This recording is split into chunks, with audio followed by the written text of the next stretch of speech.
Isang magandang tanghali para sa lahat. Meron nga pala kaming kakatayang manok ni Boss Baki. Yan ay ang manok niya. Halika't samahan nyo kami dito sa aming tanghalian. Tara! Kumuha na pala ako dito ng panandok para sa aming kakatayang manok ni Boss Baki. Ito nga pala si Boss Baki.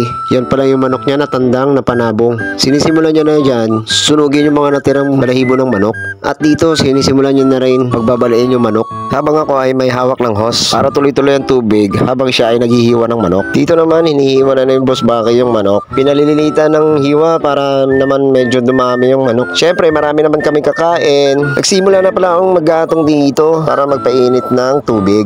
Nakasalang na rin pala yung manok dyan para sabay na sa pagpapakulo ng tubig. At ayan na nga, binaykos-mekos ko na yung ating nakasalang na manok. Sa una pa lang, mukhang masarap na ang manok na ito kasi si Boss Baki ang nagluto. Kwento kasi ni Boss Baki, sanay na sanay siya sa ganitong pagluluto, lalo na't pag sariwa ang manok. Patuloy natin ditong binaykos-mekos ang manok, oh. Habang ang tropa natin dito ay nagbubungkal nung nakaumbok na lupa.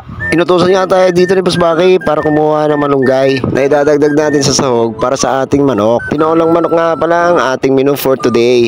Mukhang mapaparami ang kaya natin nito kasi yung ulam natin ngayon ay may sabaw. At dito nagsisimula rin pala ako maghimay ng ating malunggay para sa ating tinolang manok. At dito patuloy pa rin ang ating mga tropa sa pagbubungkal ng lupa. Masisibig din mga yan kahit mga pasaway.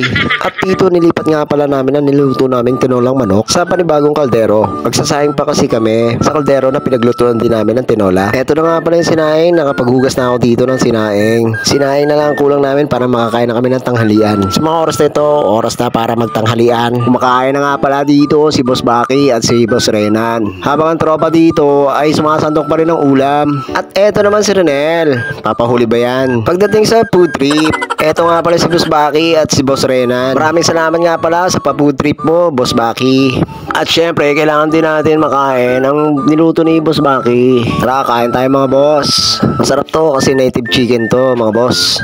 Tingnan nyo naman yung kaldero. Taob talaga sa mga tropa natin. Gulay na lang yung natira. At mga buto-buto. Pati ang kanin, konti na lang ang natira, oh. May kasama pang tutong. Sa mga oras na ito, tapos na nga pala kami kumain. Maraming salamat nga pala ulit kay Boss Baki.